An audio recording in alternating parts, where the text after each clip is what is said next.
Si te han crecido las ideas, de ti van a decir cosas muy feas. Soy Ángeles Castellanos, miembro del Foro Republicano de Avilés, y en nombre del foro queremos dar las gracias al Partido Comunista de los Pueblos de España y a los CJC, a su juventud, de habernos cedido amablemente el tiempo de Elena Menéndez, que es responsable del feminismo del Comité Central del Partido... Del Comité Regional. Del Comité Regional de Madrid, del partido. Y periodista venezolana que muy amablemente se ha prestado a hablarnos un poco de su tema, ¿no? De sus experiencias y de lo que ella conoce muy bien, que va a ser sobre los avances del feminismo en Venezuela en el contexto de la lucha de la mujer y la doble explotación. Y sin mucha más dilación vamos a pasar a hablar del tema. Bueno, gracias. Y buenas tardes, buenas noches, y muchas gracias por estar aquí, a toda la gente de Avilés, a los camaradas. Y pues como ya vengo de otra charla coloquio allá en la Universidad de Oviedo, lo traigo más ensayado y entonces va a ser más fluido esta vez, ¿no? Quiero comenzar haciendo mención, como también hice allí en Oviedo, al acontecimiento de la semana pasada, de la muerte del camarada Hugo Chávez, del presidente Chávez, que, bueno, a propósito de todas estas luchas feministas y de todas estas luchas revolucionarias, que viene al caso recordarle como el líder que fue.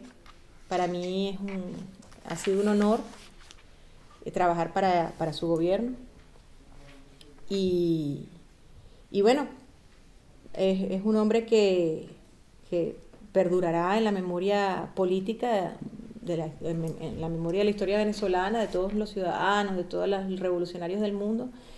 Y así, bueno, es una pérdida que considero irreparable, porque era una persona que reunía una serie de cualidades y de virtudes, ¿no? Y a pesar de que obviamente la lucha sigue y continuaremos con el proyecto revolucionario en Venezuela, probablemente la tarea que él hacía solo, o sea, que él lograba concentrar en su persona, pues probablemente necesitaremos varios camaradas líderes en el proceso revolucionario para llevar a cabo eso, ¿no? Era una persona con el verbo que tenía, con esa capacidad de movilización a través de la palabra, que muy poca gente tiene esa capacidad, ¿no? Y un gran organizador, un gran promotor, un gran estimulador de otros revolucionarios, una persona que tuvo la valentía de comenzar un proceso en medio de una marea neoliberal que estaba inundando al continente cuando tomó el poder en el año 99 y que ya llevaba 20 años de trabajo revolucionario antes de eso, porque estaba en este tipo de cuestiones políticas desde el año 82. Pues nada, un sentido homenaje, sobre todo porque el presidente Chávez fue un gran feminista, aupó mucho a la mujer, es una faceta poco conocida de él, pero siempre se declaró como un gran feminista, una persona que, digamos que logró materializar en parte su proyecto político, que no era el de él, sino era el de las mayorías populares venezolanas que llevaban muchos años luchando, siglos luchando por esto. Lo logró debido al apoyo de las mujeres, porque esta revolución que existe en Venezuela es posible básicamente debido a las mujeres venezolanas, que son las que le han votado, las que han hecho posible que se rescatara la democracia en el año 2002 después del golpe de Estado. Entonces ha sido un proceso básicamente femenino y él ha sido un gran feminista. De hecho, yo estaba comentando en la ponencia anterior que Chávez cooptó a muchas líderes de los sectores populares, gente que llevaba muchos años trabajando por la revolución, pero que eran desconocidas, las cooptó a altos cargos. Tuvimos nuestra primera vicepresidenta de la República, Dina Bastidas, que era una revolucionaria y una guerrillera de la década de los 60 en Venezuela, fue nuestra primera vicepresidenta. Después hemos tenido sucesivamente primeras presidentas de casi todos los poderes públicos y las altas instancias del país, que son mujeres de izquierda. La primera fiscal general de la República, que es Luisa Ortega Díaz, la primera presidenta del Tribunal Supremo de Justicia, que es Luisa Estela Morales, la primera presidenta del poder electoral, que es un poder público independiente en Venezuela. Bueno, formalmente independiente, quiero decir que es un poder público. Digamos que en una revolución no hay poderes independientes. Pero que es Tibisay Lucena, la presidenta del Consejo Nacional Electoral, del Poder Electoral, multitud de embajadoras revolucionarias en todo el mundo. De hecho, yo trabajo en la misión diplomática venezolana porque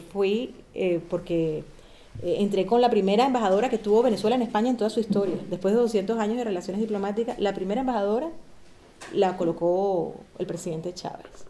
Entonces, digamos que la revolución se ha hecho posible debido a las mujeres, y a su vez el liderazgo de Chávez le dio más responsabilidades a las mujeres en la revolución. Entonces, digamos que fue como un círculo beneficioso en el que una cosa impactaba en la otra y así se ha ido, ¿no?, andando. Fue un hombre además que le dio mucha visibilidad y a la lucha femenina, a la lucha de las madres, y bueno, más adelante hablaré de cosas más puntuales, ¿no?, que tienen que ver con beneficios sociales y toda una acción revolucionaria en favor de la mujer que se ha hecho en Venezuela. Entonces quería comenzar la exposición con una frase del camarada Lenin que dice: en ninguna república burguesa, es decir, donde exista la propiedad privada de la tierra, las fábricas, los talleres, las acciones, etcétera, aunque se trate de la más democrática de las repúblicas en parte alguna del mundo, han logrado las mujeres una posición de completa igualdad.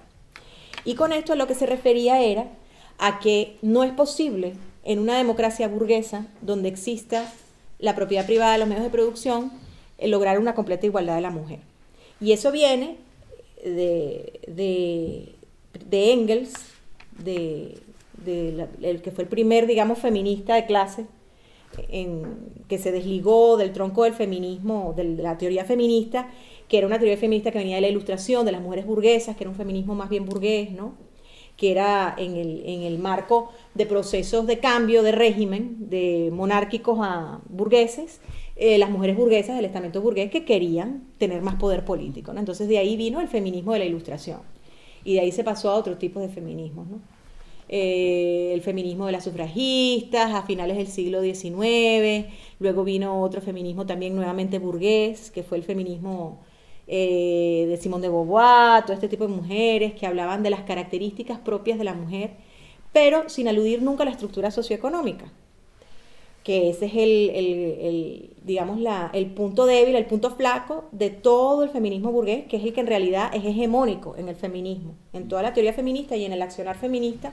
El feminismo burgués ha sido siempre el feminismo hegemónico, ¿no?, que es el que propugna, bueno, que las mujeres tienen que tener iguales derechos que los hombres, pero en el marco de una sociedad capitalista, ¿no?, teniendo siempre los linderos del capitalismo muy bien demarcados.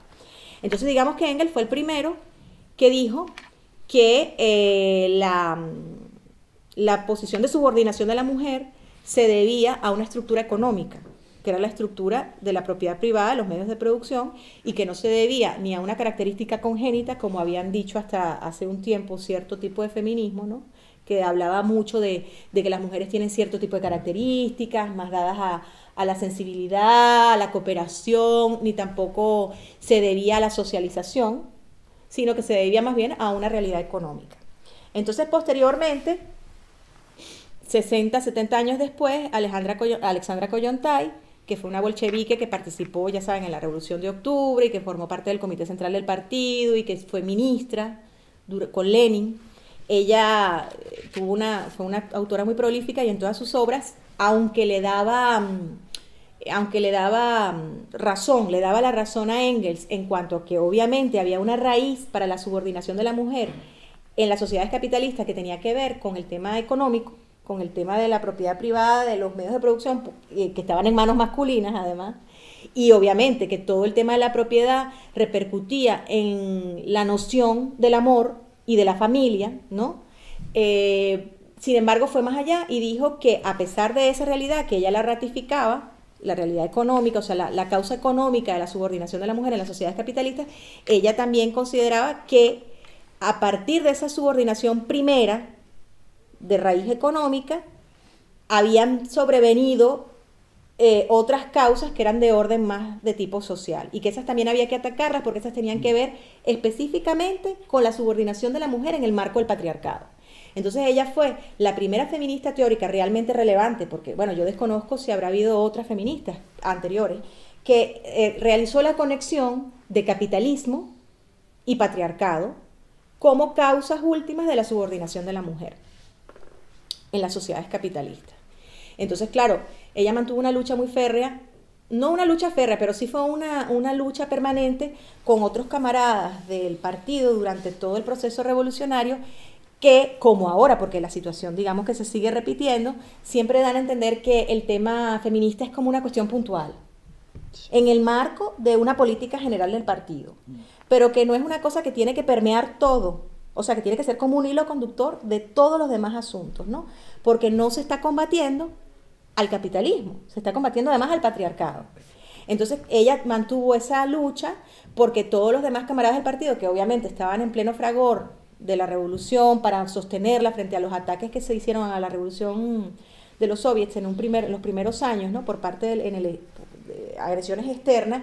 Entonces, claro, en ese momento, digamos que siempre se tuvo como prioridad la defensa del proceso revolucionario y no se le prestó, no se le daba tanta preponderancia al tema feminista, porque se decía que era una cosa como un área muy específica dentro del accionar del partido. Entonces ella siempre combatió eso, porque ella dijo que no se debía a una causa estrictamente económica, porque entre otras cosas Engels y otros teóricos marxistas, a propósito del tema de la mujer, siempre decían que una vez que se solucionara el tema económico, ya iban a desaparecer las desigualdades entre los hombres y las mujeres. Y no es verdad. No es verdad porque en esto consiste el tema de la doble explotación. El capitalismo tiene una simbiosis con el patriarcado. El patriarcado existe mucho antes del capitalismo en la forma que lo conocemos, porque bueno, el capitalismo también dicen que hay desde hace 500 años que existía lo que llamaban un capitalismo rural, que viene de la época medieval, cuando comenzó el despojo de las tierras de los siervos en Europa. Entonces se habla de que ahí comienza el germen del capitalismo, lo que se llama la acumulación originaria, ¿no? Pero entonces digamos que antes que eso existía el patriarcado, que es un sistema de valores cultural y también socioeconómico, en el que siempre la mujer fue un sujeto pasivo con relación al hombre, ¿no? Que era el que vertebraba la sociedad. Entonces digamos que el capitalismo está imbricado con el patriarcado, pero el capitalismo lo que hace es que asigna los roles a los grandes grupos sociales. Es decir, aquí está la oligarquía es la dueña de los medios de producción, son los que mueven el cotarro, digámoslo así. Pero por otro lado está la clase obrera, y la clase obrera se ocupa del trabajo asalariado. O sea, esa es la asignación que le damos en la estructura, ¿no? Pero lo que han obviado los teóricos del capitalismo, los teóricos del capitalismo y de la revolución, al momento de analizar el capitalismo, es que es el patriarcado el que determina las posiciones al interior del capitalismo. No sé si logro trasladarles la idea. Es decir, el capitalismo asigna los roles generales a las clases, ¿no? Y dentro de esos roles genéricos que se le asignan a cada quien, la posición que ocupan cada uno de los miembros de esas clases las determina el patriarcado en términos de mujer.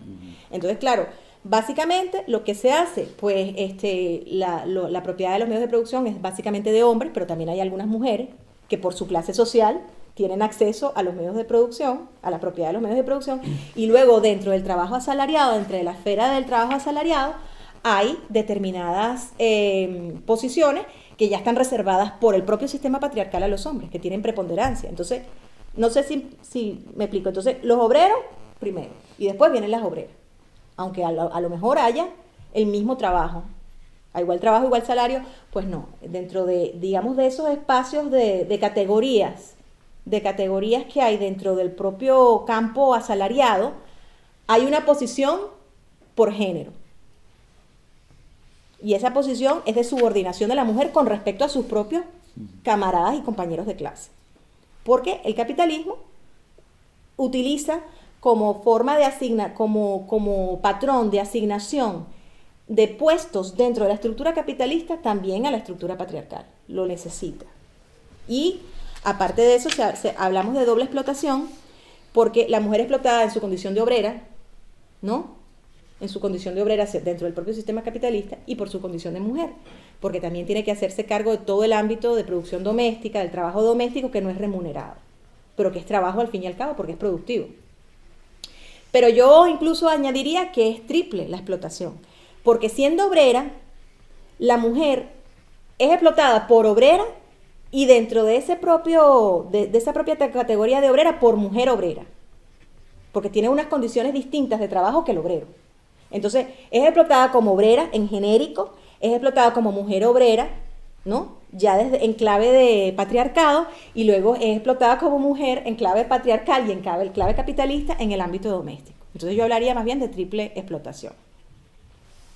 Entonces, bueno, digamos que esos dos, retomando el tema de Engels y retomando el tema de Kollontai, estos son los dos teóricos que digamos que vertebraron lo que es conocemos como el feminismo de clase, que es el que habla de la doble explotación y es el que habla de la existencia de los dos sistemas que cohabitan y se alimentan mutuamente como el capitalismo y el patriarcado.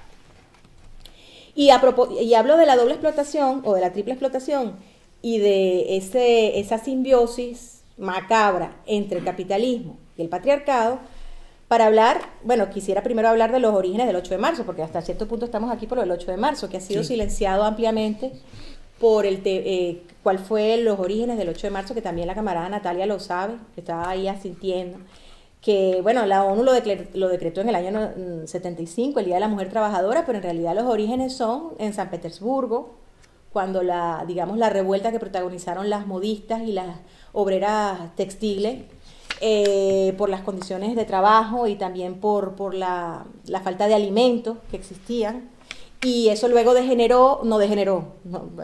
el idioma muchas veces es traicionero, eso luego devino en otra serie de luchas a lo largo del año 17 que desembocaron en la Revolución de Octubre. Entonces digamos que la chispa casi siempre son las mujeres, y la chispa para los procesos revolucionarios, y dicho sea de paso, hay un libro muy interesante que yo le recomiendo a todas las mujeres feministas que estamos aquí, que espero que seamos todas y los hombres también, que se llama Calibán y la Bruja. No sé si alguno de ustedes ha oído hablar de ese libro, Calibán y la Bruja, que es de una feminista marxista italiana, que se llama Federici, creo que es Silvia Federici. Entonces ella hace un recuento de la situación de los siervos de la gleba durante la etapa final de la Edad Media, y habla de las revueltas de los siervos cuando les estaban quitando sus tierras comunales, porque se pasó del estado feudal al capitalismo primitivo con el expolio de las tierras de todos los siervos. Y los siervos se resistieron a la explotación y se resistieron al trabajo asalariado, porque preferían seguir siendo siervos porque tenían más prerrogativas como siervos, incluido el acceso a tierras comunales para tener excedentes, que el trabajo asalariado. Lo preferían tirarse a los caminos y convertirse en mendigos y salteadores de caminos y prostitutas antes que ser trabajadores asalariados. Lo consideraban un infierno. O sea, era un paso atrás de su condición de siervo.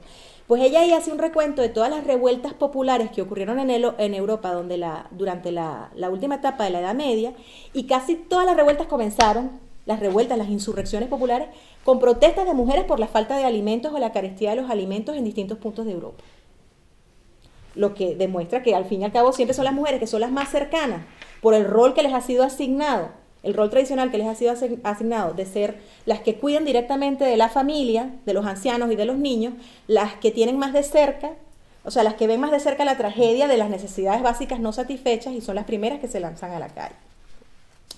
Entonces, bueno, quería recordar esa fecha a propósito del 8 de marzo y a propósito del tema de la doble explotación y el feminismo de clase, entrar al tema central, digámoslo así, de mi charla, de mi exposición, que es todo lo que tiene que ver con el proceso venezolano y los aportes que ha tenido, o sea, lo que ha hecho por hacer avanzar la lucha de la mujer. Aquí lo tengo, por acá está. Lo digo porque, bueno, como muchas otras cosas del proceso revolucionario venezolano, lo que ha ocurrido en términos de igualdad de la mujer ha sido muy silenciado, como muchas otras cosas de los logros de la revolución. Y para eso, para saber cuáles son los logros, habría que comparar el antes, lo que ocurrió antes, la situación que había antes de que llegara el gobierno bolivariano, el gobierno revolucionario antes de que llegara la revolución a tomar el gobierno en febrero del año 99, ¿no? La era prerevolucionaria, ¿no? Bueno, pues eso es una historia que viene de muy atrás, podríamos remontarnos incluso a la época colonial, que digamos que las raíces de la desigualdad en el caso de la mujer en Venezuela vienen, por supuesto, por el sistema capitalista, pero por la propia inserción del territorio venezolano y de sus habitantes al proceso de capitalismo primitivo de la acumulación originaria a partir del 1500, del siglo XVI, ¿no? Porque cuando llega Occidente a tomar todas esas tierras, ¿no? Repito que estamos en la tierra de Don Pelayo, pero yo creo que nadie aquí se sentiría aludido con el tema de la conquista y ese tipo de cosas, ¿no?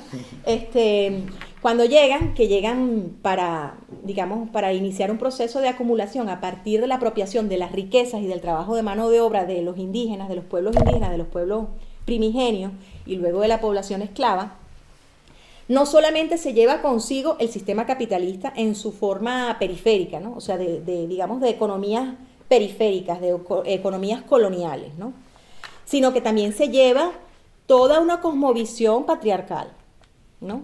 Y no solamente hablo de los españoles, hablo también de los portugueses y en menor medida de los sajones, porque los sajones lo que hicieron fue acabar físicamente con todos los pueblos indígenas, o sea, ni siquiera fue que los dominaron y digamos hubo un proceso de mestizaje étnico, ¿no? Entonces, ¿qué pasa? Que en la época colonial los conquistadores y luego los colonizadores tenían auténticos serrallos, o sea, auténticos, ¿cómo que se dice? Otro sinónimo de serrallo. Arenes. Tenían auténticos arenes, ¿no? Entonces, el que le tocaba la encomienda tenía a lo mejor 50 mujeres a su disposición con las que tenía hijos, pero no reconocía nunca a los hijos. Entonces, a lo mejor se casaba con una española o de familia española, y con esa sí tenía hijos legítimos, pero la mayor parte de su descendencia era ilegítima, porque además obviamente venía de esa cultura patriarcal donde existía la dualidad, ¿no? La mujer mala, la mujer buena, la mujer para la casa y la mujer para la cama, ese tipo de cosas, ¿no? Entonces, ¿qué pasa? Que de ahí viene toda una cultura, que es de donde viene en gran parte de América Latina, la cultura de los hogares monoparentales, de los hogares compuestos exclusivamente por mujeres, que son las que históricamente desde hace siglos se han hecho cargo de los hijos, ¿no? Y que obviamente han reproducido a su vez la cultura machista, pero que han sido las que han tenido que asumir, a diferencia del viejo continente, todas las responsabilidades inherentes a la cabeza de familia. Entonces, claro, eso ha determinado en gran medida esa característica, digamos, histórico-demográfica, vamos a llamarla así de alguna manera, ha determinado que fueran mujeres muy activas en el campo público y que al momento de producirse insurrecciones o procesos de resistencia a la sociedad colonial fueran las que abanderaran esos procesos. Hay una cosa que se llama los palenques, las cimarroneras en Venezuela, que son como territorios libres de la colonia, que estaban sobre todo en los territorios interiores. Porque, bueno, yo sé que estoy dando así como una clase de historia ahí mezclada con un montón de cosas, pero en fin, que todo lo que es la costa de América Latina, los territorios de América Latina costeros, fueron los territorios donde más se cimentó la cultura colonial. Las zonas interiores fueron consideradas refugios de los pueblos primigenios y de los esclavos. Entonces, ¿qué pasa? Toda la gente, incluidos los blancos de orilla, lo que se llamaban blancos de orilla, la gente que venía de Europa y no estaba de acuerdo con la sociedad colonial, ¿qué hacían? Se iban a las zonas interiores, y ahí hacían lo que se llamaban los palenques, los cimarroneras, que eran territorios de resistencia, donde básicamente eran las mujeres, que eran las jefas de familia, los hogares monoparentales, los que organizaban la resistencia. Muchas veces en la retaguardia, como ha sido siempre el papel histórico de las mujeres en los procesos de resistencia, en la retaguardia, produciendo los alimentos mientras los hombres están en la guerra, cuidando a los niños, cuidando a los ancianos, digamos que haciendo el sostén de la vida, convirtiéndose en el sostén de la vida, pero otras veces pasaron a la vanguardia en términos de lucha. Y hubo muchos casos de mujeres que tomaron para sí las luchas de resistencia en América Latina. En Venezuela tenemos muchísimos casos en la época preindependentista, del 1500 al 1800, al año 1800. Durante 300 años esas mujeres hicieron eso, ¿no? Y posteriormente durante la época independentista también. Tenemos muchas heroínas de la independencia, pero no de las heroínas ilustres, de estas que son como las vacas sagradas, que siempre han sido parte de la historia oficial. ¿Sabes? Esas heroínas blancas, criollas, que defendieron la independencia. No, sino mujeres verdaderamente de pueblo que venían de hogares monoparentales y que formaron parte de la historia de la resistencia de las mujeres venezolanas. Bueno, entonces digamos que de ese sustrato, de toda esa cultura, que era una cultura muy libertaria, De esos barros vienen estos lodos, ¿no? Pero a lo largo de todos estos 200 años, desde la época de la independencia, que fue un periodo oscurantista en la historia de Venezuela en términos de lucha feminista, las mujeres han seguido siempre siendo vanguardia y retaguardia, porque han sido cabezas de familia y las principales responsables de la mayor parte de las familias venezolanas. Entonces, bueno, ya les digo, hogares monoparentales, una cultura de concubinato muy fuerte, con uniones de hecho, no estoy hablando mal de las uniones de hecho, sino estoy diciendo uniones de hecho en un contexto de una sociedad machista, claro, en que el hombre no quería hacerse cargo de sus hijos, ¿no? Bueno, pues eso fue un largo camino. En medio de todo esto, bueno, hubo hizo irrupción el feminismo burgués, las sufragistas, se conquistó el derecho al voto en el año 35, después de que acabó una dictadura, la de Juan Vicente Gómez, y fueron las mujeres burguesas las que auparon eso. Y durante todo este tiempo, bueno, siguió siendo la cultura capitalista, el capitalismo periférico, el capitalismo subordinado, no el capitalismo metropolitano, del subordinado, y en medio, imbricado con ese patriarcado del que les estoy hablando, ¿no? Entonces, bueno, ¿qué ocurre? En la década de los 60 del siglo pasado hubo una masificación de la educación. Digamos que la masificación de la educación que ocurrió aquí en la década de los 80 y los 90, pero más que nada en los 80, del acceso a la universidad, allí ocurrió en la década de los 60, pero en paralelo, en la década de los 60 de Venezuela, una parte importante de las mujeres venezolanas, no una parte importante, pero una parte significativa se fue al monte, se fueron a las guerrillas. Y de ahí es donde viene la vicepresidenta que les hablé, Dina Bastidas, que fue una de las primeras vicepresidentas de Chávez y la primera vicepresidenta de la República que hemos tenido, era exguerrillera, ¿no? Entonces, bueno, durante, ya les digo, el siglo XIX y el siglo XX, durante toda esa alternancia bipartidista, que es la que más o menos se está viviendo hoy día aquí en España, persistieron la educación dual, los estereotipos, y bueno, persistieron altísimas tasas de embarazo precoz, el poder político estaba en manos masculinas y se ejercía con una visión masculina, había una cosificación de la mujer, que estaba estrictamente delimitada a su rol sexual y reproductor tradicional, un 80% de pobreza, y como en todo sistema capitalismo existía la feminización de la pobreza. O sea, básicamente nuestros pobres eran mujeres pobres, e hijos pobres y ancianos pobres a cargo de esas mujeres que tenían en sus hogares monoparentales, ¿no? Y bueno, eso persistió así, las sublevaciones indígenas de las que les hablé. Aquí pasamos a ver dónde llegó la revolución. Por acá anda. Para no perder un poco. Había altos niveles, por supuesto, de mortalidad materno-infantil, que siguen persistiendo, pero no son igual de altos porque Venezuela ha avanzado mucho en el índice de Gini. No sé si ustedes saben cuál es. El índice de Gini es el que mide el desarrollo humano. Durante estos años se ha pasado de un desarrollo medio-bajo a un desarrollo humano alto. Y a medida que se acerca al 1, ese coeficiente, es mayor la desigualdad, y a medida que se acerca al 0, eso es un índice de Naciones Unidas, es menor la desigualdad. Entonces los países que tienen menores desigualdades sociales tienen 0,1, 0,2, ¿no? Entonces digamos que una de las variables era la mortalidad materno-infantil junto con los índices de analfabetismo o alfabetización y el acceso a la sanidad pública, ¿no? Entonces, bueno, digamos que todo eso continúa así, la danza macabra del neoliberalismo durante la década de los 90, y luego se lleva al gobierno revolucionario en febrero del año 99, ¿no? Entonces, bueno, ¿cuál ha sido la diferencia? Ha sido digamos que ha sido un progreso en muchos aspectos imperceptible, como todo lo que ha sido la lucha de la pobreza, porque ha sido un continuo, hasta llegar a un punto en que sí se ha logrado ver la diferencia mirando hacia atrás, ¿no? Pero que en el mismo momento no han sido cambios abruptos, porque lamentablemente para vencer la inercia social que ha habido históricamente en Venezuela, para mover todo el andamiaje de un Estado que sigue siendo contrarrevolucionario en muchos aspectos, ¿no? El Estado, las estructuras del Estado, la administración, pues ha habido que invertir mucho tiempo y mucha energía para mover esa mole, ¿no? Pero bueno, finalmente se ha logrado. Las misiones sociales, no sé si ustedes han oído hablar de las misiones, me figuro que sí conocen el tema del gobierno bolivariano.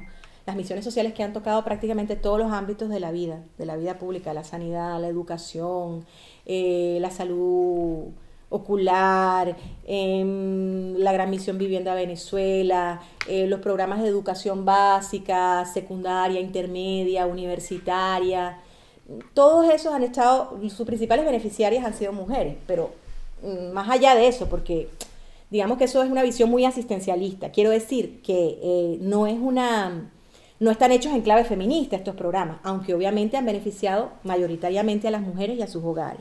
Pero digamos que eso fue un comienzo que echó a andar esa maquinaria tan lenta de ese Estado que no responde a los designios de la revolución, ¿no? Y bueno, básicamente, evidentemente el pueblo pobre ha sido el beneficiario, entre ellos las mujeres. Pero, volviendo al tema de la teoría feminista, el feminismo de clase, al construirse una sociedad socialista se han dado las condiciones para el despegue de las mujeres en cuanto a su carrera hacia la igualdad, ¿no? Entonces, una de las condiciones, por un lado, el combate del capitalismo se ha ido dando, esa batalla, más allá de las misiones, que ya les digo, tienen un carácter más asistencialista, y por el otro lado, el tema feminista. En Venezuela, por primera vez en nuestra historia, tenemos un frente feminista, Frente de Mujeres Bolivarianas Feministas, que nunca había existido. Y al interior de ese frente hay muchísimas organizaciones feministas. Pero aparte de eso, por primera vez se visibilizó todo el tema de la homosexualidad, de la transexualidad, de la bisexualidad, todo muy articulado con el movimiento feminista, el Frente de Mujeres Bolivarianas. Pero claro, el Frente de Mujeres Bolivarianas no son simplemente mujeres que piden la igualdad de sus derechos con relación a los hombres, no, sino que piden avanzar en el camino socialista y construir a la vez el feminismo bolivariano. Entonces es muy importante porque es la primera vez que eso ocurre, hay una eclosión del movimiento feminista en Venezuela que aboga, como ya les estoy diciendo, por el socialismo. Aparte de eso, y esto ya sería más bien en términos sociológicos, hay una noción femenina en la gestión del poder, ¿no? Porque no es masculina, sino que, porque claro, la visión tradicionalmente masculina, que es la de ir siempre más allá, la de la competencia, la que siempre se ha asociado culturalmente con lo masculino. No quiero con esto ofender a los hombres que están acá, porque tampoco es una cosa congénita de lo masculino, el tema de la competitividad, de la competencia, de ser los primeros, de ir más rápido, de solamente interesan los resultados y determinados resultados cuantitativos, ¿no? Pero digamos que en esa cultura, caracterizando lo que está ocurriendo en Venezuela en clave feminista, con relación a la cultura patriarcal, lo que está ocurriendo es una gestión de lo público que es más bien femenina. O sea, en clave sociológica quisiera hacer ese apunte, ¿no? Y porque se están supliendo necesidades y satisfaciendo necesidades humanas. Y no las necesidades del capital, sino las necesidades humanas, ¿no? Como les dije, casi todos los poderes públicos están ocupados por mujeres. La primera vicepresidenta, la primera fiscal general, la primera defensora del pueblo, la primera procuradora que hemos tenido. Procuradora es el abogado de la República en términos patrimoniales. No es lo mismo que aquí, que un procurador, tengo entendido que es el que mueve los papeles en los tribunales. La figura del procurador allí es una sola persona en todo el país, que es el abogado de la nación en términos patrimoniales, para hacer frente a las demandas que se dan al interior del país contra el Estado y desde afuera. Por ejemplo, las demandas de las compañías petroleras contra el Estado venezolano por todo el tema de los impuestos, las nacionalizaciones, las expropiaciones y de otras empresas que no son petroleras, ¿no? La primera presidenta de la Asamblea Nacional también, en los mandatos de Chávez, Cilia Flores, que es la compañera sentimental de Nicolás Maduro.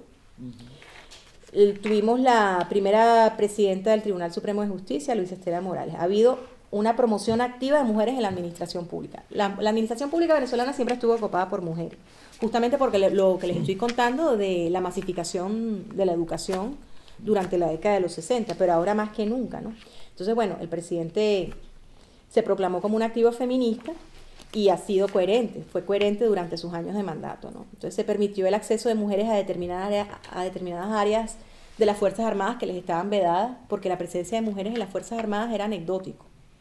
Y las que existían eran para cargos administrativos, para secretarias, para enfermeras, para azafatas, pero no para estar en infantería, en blindados, en tanques, en paracaidismo, o sea, en las áreas que son estrictamente masculinas, ¿no? Y, por ejemplo, la ley del trabajo amplió la inamovilidad laboral en un año para las mujeres que acaban de dar a luz o que adoptan. Y también para los padres, pero bueno, para las mujeres. con relación a esto, quisiera explicar que la inamovilidad laboral en Venezuela, que se decreta cada 1 de mayo desde que Chávez está en el poder, desde que Chávez estuvo en el poder, consiste en que se prorroga por 1 año más un decreto que prohíbe los despidos improcedentes. Es decir, un despido improcedente en Venezuela es nulo, no puede pagarse como despido improcedente y se acaba ahí el tema. No, sino que simplemente no puede existir, hay que reenganchar al trabajador.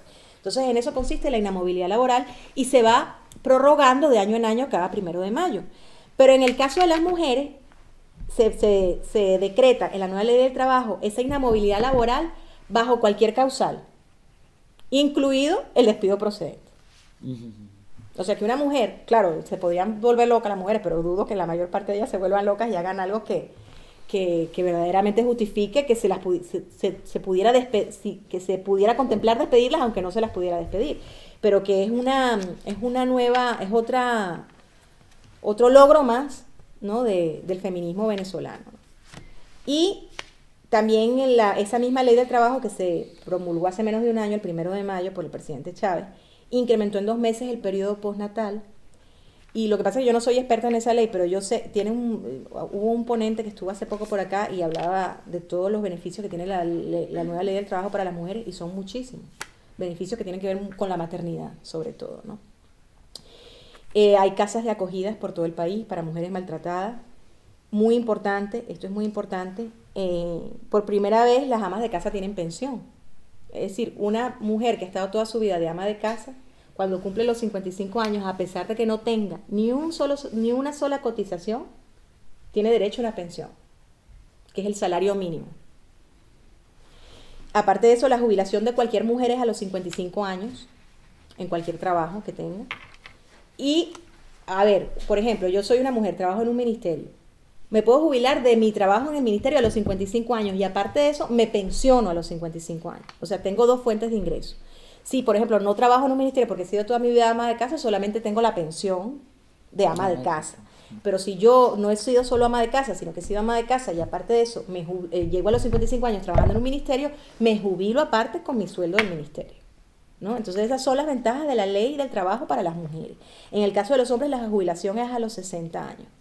Y aparte de eso, hay casos especiales de pensiones no contributivas aparte, que no son de 55 años, para mujeres de familia numerosa, y luego hay muchísimas ayudas para madres solteras, tomando en cuenta que persiste el sistema, el problema del matrimonio, de las mujeres, de los hogares monoparentales, ¿no? Que es un drama social que lamentablemente no se ha podido eliminar.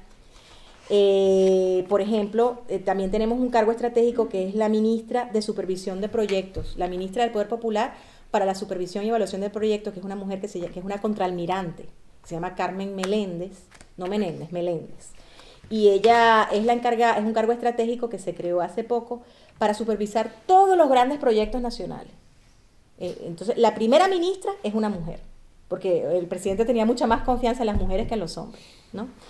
Y el proceso sigue teniendo muchas sombras en términos en clave feminista. ¿Por qué? Porque seguimos estando todavía este proceso se está desarrollando hacia otra cosa, pero sigue estando todavía en los linderos capitalistas, ¿no?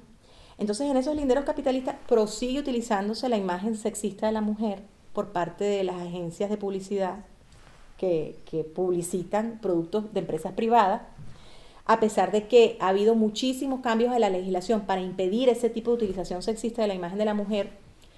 Ha sido muy difícil hacer entrar en lisa a todas estas empresas, o sea, meterlas en cintura, porque se van por un lado, se van por el otro, evitan sanciones, toman sanciones por un lado, pero por el otro las vuelven a cometer, porque bueno, es una guerra, lo que ahora está en marcha es una guerra político-ideológica en Venezuela, y ellos persisten con su modelo y con sus prácticas, ¿no? Y sigue el tema del embarazo de los embarazos adolescentes. Ya les dije que hay ayudas a las madres solteras y a las familias numerosas, pero es un problema que tiene que tener una rápida solución porque obedece a unos valores culturales en que la mujer es vista como un objeto sexual. Entonces, digamos que todavía hay esa cultura entre las mujeres de los sectores populares, a pesar de que son mujeres muy revolucionarias. Yo no digo que todas sean así, pero hay mucho esa cultura todavía de que se necesita tener un hombre al lado como compañero sentimental, no como sustento material, porque eso nunca ocurrió y por tanto la mujer está acostumbrada a hacer su propio sustento material y el de su familia. Pero digamos que hay esa cosa de seguir siendo, de seguir teniendo algún tipo de gancho, ¿no? O sea, de tener gancho sexual porque ese es tu valor como mujer. ¿Sí? Entonces hay mujeres que a lo mejor tienen 70 años y todavía están en la época de vestirse así de una manera muy provocativa y todo lo demás, porque ese sigue siendo un valor cultural. Pero yo creo que si el proceso revolucionario persiste, o sea, si se logra mantener en el tiempo, hay muchas cosas que se van a ir perfeccionando. ¿Por qué? Porque eso es como cuando tú recibes una casa que está en las últimas, ¿no? Tú recibes una casa que está en las últimas, tú llenas de suciedad y tú comienzas sacando lo más grueso. Tú comienzas sacando toda la basura, acomodando los muebles, limpiando, y luego después de que tú comienzas a fijarte en los detalles. Detalles entendiendo cosas que no son imprescindibles para la supervivencia del proceso, como puede ser este tema del embarazo adolescente y este tipo de cosas, ¿no? Pero obviamente todavía hace falta mucha conciencia, porque a pesar de que las mujeres venezolanas son el soporte de la revolución, son la vanguardia de la revolución, tienen poder político dentro de la revolución, todavía siguen muy atadas por los patrones culturales, ¿no? Entonces, bueno, es un proceso que hay mucho todavía de ambivalencia, no de ambivalencia, sino de sombras. Yo no diría de ambivalencia, porque está bastante definido, de sombras en el tema feminista, y esperemos que la parte socialista, ¿no? La parte socialista, Ale también, contribuya a seguir alando a la parte más bien del patriarcado, que es la parte débil ahí en el feminismo de clase. Y bueno, pues nada, eso es todo.